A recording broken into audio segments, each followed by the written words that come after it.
Hey everyone, before we get into today's podcast, I wanted to share that InfoQ's International Software Development Conference, QCon, will be back in San Francisco in the US from October 2nd to 6th. QCon will share real world technical talks from senior software development practitioners. You'll learn about their successes, their failures, and you'll also see how to apply emerging patterns and practices to address some of your challenges too. Learn more at QConSF.com. I'll be there running the platform engineering track, and I hope to see you there. Hello and welcome to the InfoQ podcast. My name is Daniel Bryant, and today I had the pleasure of sitting down with Tracy Miranda to talk about all things secure software supply chain. We look at the actual foundations of this, we look at things like software bill of materials, SBOMs, we also look at SLSA and other acronyms you may have heard in this space, and Tracy goes super deep into what those mean and how to get started with dealing with secure supply chains. I've known Tracy for many years now from her work at ChainGuard, from her work at CloudBees, and I was super excited to have this conversation. So welcome to the InfoQ podcast, Tracy. Could you introduce yourself to the listeners, please? Hi, Daniel. Thanks so much for having me. My name is Tracy Miranda, and I'm a technology leader and a veteran of open source. So I've worked at a number of different companies, including CloudBees, ChainGuard, the Continuous Delivery Foundation, and the common theme has always been open source. Fantastic. Now, you and I talked on the podcast officially, I think 2 years ago, and a lot has happened since then, Tracy, right? What do you think is the biggest problem in the security space that developers face today? Yeah, and it's a super interesting space, and I've definitely been drawn into it more and more. And I think the big takeaway is that there isn't one problem, and that's kind of the problem that tackling security in software is actually solving multiple different problems all at the same time, and just doing one won't get you there. So, it's pretty tricky because it's a space where if you try to simplify it or underestimate it, you're just not going to get something effective.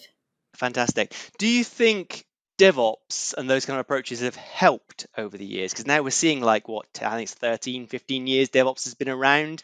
Is it making a difference to the collaboration, say, across the teams in regards to security? Yeah, I think it's really interesting. Like with DevOps, and folks tend to talk a lot about like breaking down silos between teams. And you've got that shift left phrase, which, I'm not a fan of, but it sort of highlights the fact that things are moving earlier in the pipeline.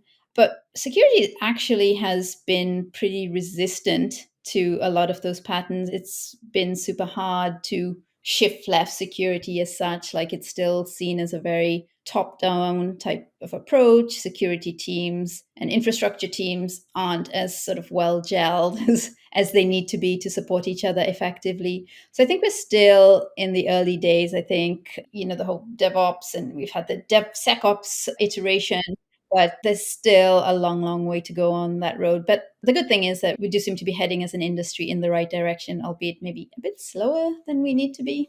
No, I think that's IT in general, right? We are generally going in the right direction, but we like to loop around. And was it history doesn't repeat, but it rhymes quite a lot, right? And when I see some of these things pop up, I'm like, oh, we've had that before. But I did want to, before we dive into some of the supply chain stuff, Tracy, I did want to briefly ask about platform engineering. So one thing I've seen with platform engineering, and particularly team topologies, my buddies Matthew and Manuel, is really force folks to think about decentralized versus centralized ops. So some responsibilities go on to the platform team, some responsibilities are going to pushed out, decentralized to developers. Have you seen any of that emerging? And I'd love to get your thoughts on that. Is platform engineering a thing in the security community? Yes, no, absolutely. I think the way people are thinking about platform engineering is the right move forward. And a lot of the companies who are taking security seriously, it tends to be those platform engineers who are the ones looking at things. They're the ones sort of saying, okay, we're responsible for pulling in various bits of open source and turning it into this platform. How do we make sure that it's going to be secure? How do we make sure it's not going to be compromised by a supply chain attack? So I think definitely security platform engineering, if you like, The next level. good approach. But the intersection of those worlds is where some of the most interesting work is happening at the moment. Fantastic. So you mentioned about supply chains there, Tracy. I'd love to get your thoughts on, is that the most sort of interesting place to focus at the moment? Because we hear a lot about SBOMs. I'm sure we can dive into that later on as well. But yeah, why has the software supply chain sort of caught the attention, the security attention at least, of developers at the moment?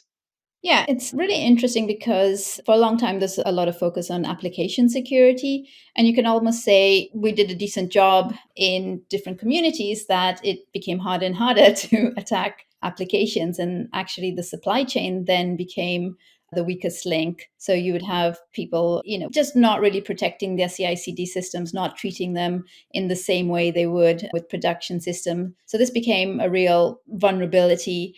And then there were a couple of really famous attacks, like the SolarWinds compromise, as probably one of the big flashpoints that triggered a lot of saying, okay, we need to take this seriously. And then the more people started looking at it and saying, okay, let's investigate the threat models around your CI/CD or your supply chain, the more it was like, oh dear, like this is really bad, and the potential number of things that could happen. It's quite a big list, and it's something like, we're starting to see the chickens come home to roost on some of the bad practices around securing your CI/CD pipeline, and also where and how you're getting open source that you're pulling into your products and applications.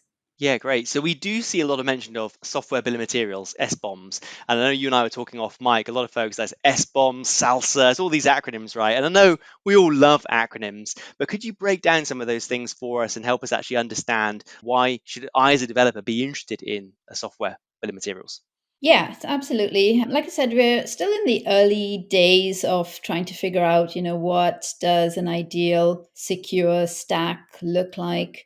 And there's a number of really interesting technologies that are emerging, and each are trying to tackle different spaces. So one of my favorites in the last few years has been the Sigstore project, which is like the new version of GPG and kind of really gives a fresh developer-oriented view to software signing. So absolutely look at that. Python and NPM have all adopted it. Safe to say that's going to be one of the building blocks. And then you mentioned Salsa, and we're seeing that resonate. It's a framework which you can use to kind of think about the different threats and methodically work through the different ways to secure your supply chain. So it's a really nice focused framework that gives you a starting point and some different levels to work through. So that's pretty useful.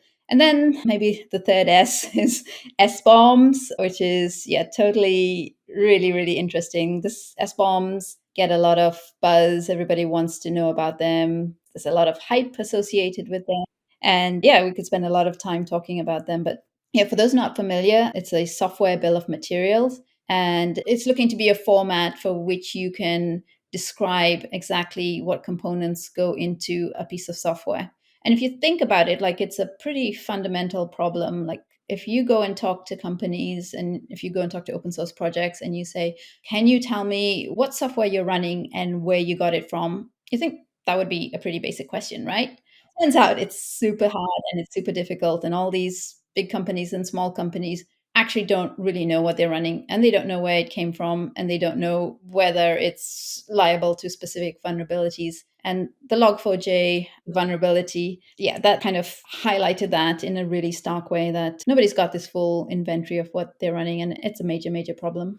I'd love to dive in, perhaps how folks should get started with that kind of thing. Tracy, but first, you and I off mic were talking about sort of adoption rates of these things, and you mentioned the US government, Department of Homeland Security, is getting involved in this. And it's not often we see government agencies get involved with software engineering, at least not yet, right? So I'd love to know a bit more about that. What's the Department of Homeland Security doing around in relation to SBOMs? Yes, so there's the famous executive order, I think it's 2 or 3 years ago now.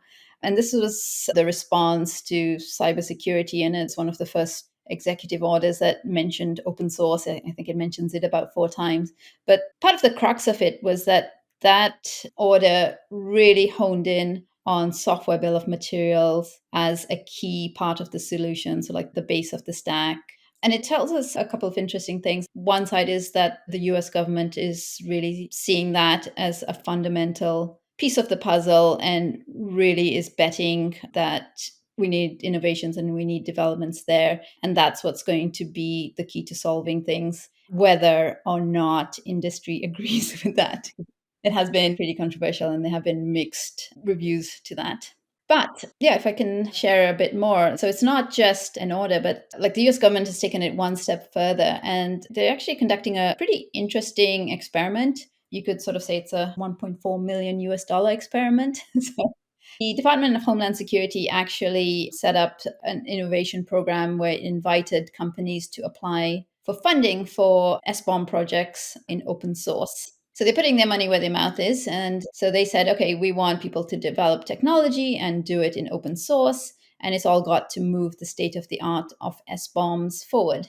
Now, the really interesting thing that they did with this grant is that they required every company that applied and would be successful was obliged to work on a common tool. And specifically, like one of the tools is a multi-format SBOM translator. So it was like, okay, we're going to give you 200K to write some tools, but we all want you to work and collaborate on a tool that's going to solve the SBOM format. Was this kind of two main formats, and it's a bit of a sticking point at the moment, like which format do you even start with? So yeah, so not all these companies are that familiar with open source. There were 7 companies awarded things in total, and now they're all going to work together and come together and work on open source tooling. And actually, the first version is already out. It's called Protobomb. And yeah, it's aiming to be like the Switzerland of SBOM format using protocol buffers. And it's a super interesting project to watch. I know Adolfo Puercovecchia and John Speed Mayers, 2 of my former colleagues, are doing some great work with the community and leading people there. So yeah, definitely one I'm keeping an eye on. Fantastic. As you mentioned about the US government, I suddenly have flashbacks to the healthcare.gov debacle. As much as I very much admire President Obama's direction there, there was famous stories at various conferences talked about the challenges of getting all these different teams working together. But you've said so far the independent folks that have come together around this format, they are actually collaborating. They are making progress. Yeah, so it's interesting to see there is a first working version and it seems to be progressing steadily. So, yeah, fingers crossed this could be one that actually pays off and is good for the wider ecosystem. So, definitely, yeah, one to watch. Fantastic. Can interested listeners get involved, Tracy? Like, can they, I guess, even just watch what's going on, but can they contribute in any way? Or Absolutely. So, the idea is that they do want to build this and open it up in a sustainable way. So the cohort has put together some community guidelines. They are developing it as open source. And yeah, contributions are welcome. So yeah, I can get you the URL and I'm sure they'd welcome more eyes on it and people getting involved. And yeah, I think the URL is pretty fun. It's on github.com and it's Bomb Squad, BOM. nice. And yeah, Protobomb is the project itself. So yeah, I encourage folks to check it out and I'm sure they'd welcome help and involvement. Yeah, I must confess, I'd not heard of that project. That sounds fantastic. You mentioned in the conversation there about 2 different formats. I have bumped into that when I've been playing around with Sbombs with Docker, because I know Docker's got an integrated command. I love build packs. I was messing around with build packs and trying to generate Sbombs, that kind of thing. Did bump into some of this. Could you briefly outline for the listeners what the 2 competing formats are? And is it a kind of VHS Betamax situation? Will there be a clear winner, do you think? Yeah, so the 2 main ones are SPDX, and folks might know that as the format. I think it's Software Package Data Exchange. So it sort of came from the licensing world. And then Cyclone DX is the other one. I will add, like, those are the 2 main formats, but there's also specific versions of them, and they also have encoding. So even with those formats, there's a lot of variability. And it's funny because the last time I was on the podcast, like my thing is interoperability and Yeah. simplifying things.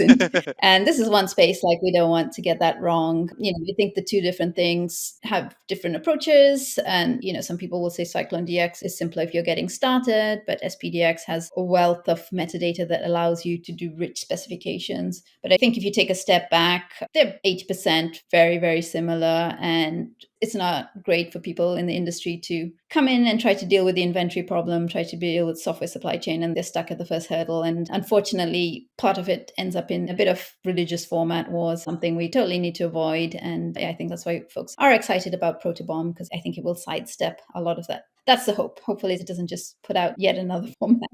I'm thinking of the XKCD cartoon where there's like we've got 17+1 standards, right? But no, I think yeah, it's fantastic. Like it's good aspirations, right? And it's something I'll definitely check out after the call and have a look around. Protobuf is obviously a fantastic spec, so like that is a good start to be building from, right? Yes. And I think, like, it's fair to say, like, if we think about where we are with SBOMs today, and people use the sort of crawl, walk, run analogy, we're definitely as an industry in a crawl stage. Like, very few people are producing them. Even if they're producing them, they're hardly spec compliant. And it's a long way to go to making them useful. But that being said, I'm a firm believer that you do want an interoperable spec that everybody can use and subscribe to. So I'm hopeful it can be a good bottom of the stack for software supply chain security. Yeah, fantastic. I mean, in my little world with Kubernetes, sort of the YAML specs have actually enabled quite a bit of like interesting like foundations to build upon, right? If we can all agree on a foundation of a stanza of a spec, it just means that we can focus on more interesting problems. So I think it's fantastic. Just dialing it back a little bit, Tracy, if, as a developer, if we're looking to get started with SBOMs, have you got any like recommendations, any sites, books, tools to play around with? How should I, as a developer that's interested in this, how should I start playing around with this stuff? I think it depends a little on maybe which ecosystem you're in. Like, I think if you're in the Go ecosystem, that's you're well set up there. Go's a really lovely language, and it provides you a lot of the metadata around building up SBOMs and fun tools like the co-build tool will spit you out an SBOM as part of the build, which is really nice. But yeah, in general, I think picking one of the different formats and kind of subscribing to that ecosystem. If you're in the cloud native space, I will say check out the BOM tool, which is the tool like Kubernetes uses to produce its SBOM. And I think a few other cloud native tools use that. So I think that's a really good starting point to play around with that. Fantastic. And the next kind of question I jump to these days is like, it's easy to do bottom up adoption, right? How do I get that top down buy in? How do I, as a say, engineering manager, as a leader, get the exec buy in? Because you kind of need that, right? For this organization wide security approach, you need that exec buy in. I know this is a big question, but have you got any advice on how to like get this kind of SBOM adoption and what benefits it offers to the leadership, to the business? One of the things with SBOMs, like part of the controversy around it, is that there's a lot of talk of regulations and top down requirements being mandated, certainly by the US government or even other governments.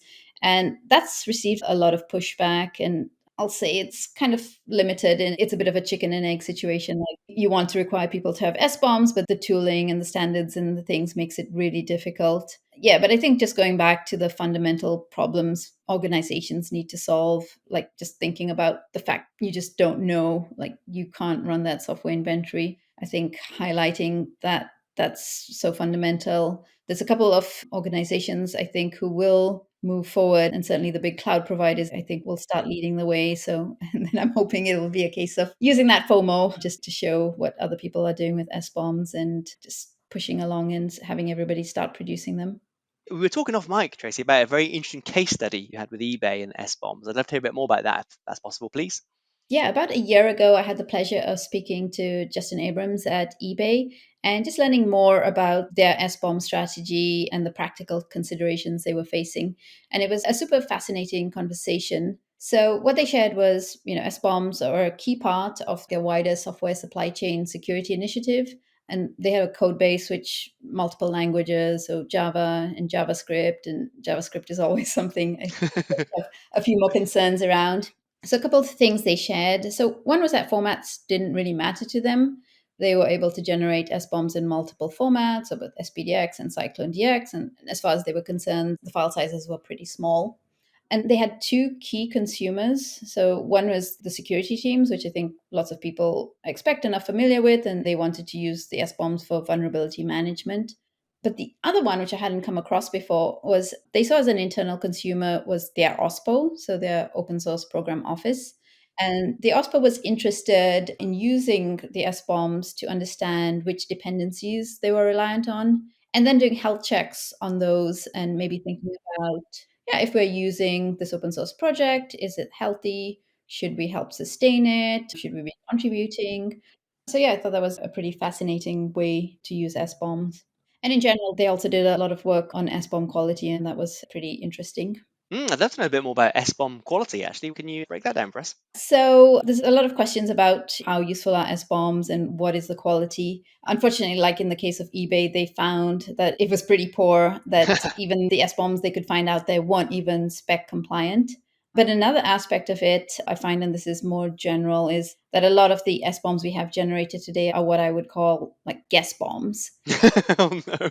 Yes, they're generated by scanner tools, which are trying to introspect the final archive, like the artifacts. Oh, interesting. Yeah, yeah. Yes, and trying to come up with complicated rules to sort of say, I think this is what it's made up for, which is just not really useful. And there's a bunch of research on how this just leads to all sorts of confusion. And you might even have WordPress artifacts which don't say they have WordPress in them, or, just totally weird things because the scanners can't always pick them up. So I think one of the things that's going to be important for the industry is, like, if we want to take SBOMs seriously, they really have to come from the base tools themselves, so the build tools, and either by capturing that build information or being able to generate them. And again, the Go ecosystem is a good example of an area where a lot of that data is captured and you can make pretty accurate SBOMs for Go. But yeah, I think a lot of other ecosystems may need to consider, how do we do that? And as an industry, I think we need to be thinking about more, how do we take a step back and, stop trying to generate these guest bombs and thinking they're going to get us there, but go back to basics and look at our fundamental tools and ecosystems and work out how we can propagate that information through the compilers, perhaps even. That's a final question. Something sort of rattled around my brain a little bit, Tracy, because my background is very much Java and then, a lot of Kubernetes and Docker and that kind of thing. What's the interplay there between the language and, say, the packaging format which I deploy applications? Do the SBOMs take into account both things? Because I've got obviously libraries in my Java app and I've got libraries in the OS, right, on the actual container. I'd love to know a bit more about the interplay there. Yeah, and I think like what you're touching on, like one of the challenges with SBOMs is all related to kind of naming. So how do you identify a specific package? Is it a library or is it something else? What's its version? Is it the log4j package, which has, the vulnerabilities or not? And that gets into another can of worms of different formats for software identification and a couple of different approaches which tackle things differently. So while it seems like on the surface, maybe SBOMs should be a simple problem, at the end of the day, it's like a big data problem. You've got information about the naming, information about the packages, information about where it came from. And we really need that to be more structured and to be able to be used in a more powerful way. And we're not there yet, but I think I'm hopeful that we can, stop operating at a pretty low level and start getting to just more sophisticated tooling and structure. And yeah, just treat SBOMs like the big data problem it is. You mentioned big data there, Tracy. I've kind of got to ask, right? Is there any place for AI here? I always hate myself for saying it, right? But do you know what I mean? Because you want to be careful, like you don't want to probabilistically assume, because you mentioned like the guest bombs, right? So LLMs probably out, for example. But is there anything, do you see any future for AI to be involved in this space? Yeah, if I step back to the wider software supply chain, I think that there are a few places for AI. I think we have to be careful because, in general, like AI is not going to be a silver bullet. If you think about, we traditionally have not been good at securing software. So, what's all this AI being trained on? Not. Yeah, that's a good point. It's a really good point. But there's some interesting projects, and I think the Google security team, the Ghost team, like they were looking at using AI for like open source fuzzing and maybe doing that at scale. And so that's super fascinating. So I do think there will be some interesting applications, but yeah, definitely not across the board. And nothing's going to be, there's no sort of silver bullet magic Yeah. simplification. Yeah, it makes that sense. I definitely heard your message there, sort of foundational and like the run, was it sort of crawl, walk, run? Totally makes sense. With something like security, we need to be like super thorough in this kind of approach, right? And AI sometimes is a bit more fun rather than thorough, right? So I totally hear you on that. It's been fantastic, Tracy. We've covered, the world there in terms of SBOMs, why we should do it, and how we should do it. These things. Is there any final comment there you'd like to make? Anything I've missed at all? No, I think it's a great area. I do think software security is a bit of an existential threat, especially like in the world of open source. So I think it's as boring as it might seem or as painful as it might seem. I do encourage everyone to get involved, to start asking questions and to start pushing for change, the right kind of change in the right direction. And I'm a strong believer that, the open source communities have a way of coming together and tackling really big problems. So I'm confident that can happen in this case. Superb, Tracy. If folks want to reach out, get involved, chat more with you, where's the best place to find you online? Yeah, just find me either on LinkedIn, I'm Tracy Miranda, or on Twitter/X. I'm also there too. Perfect. Thanks for your time today, Tracy. Thanks. Yeah, pleasure to be here. And yeah, love talking about software security.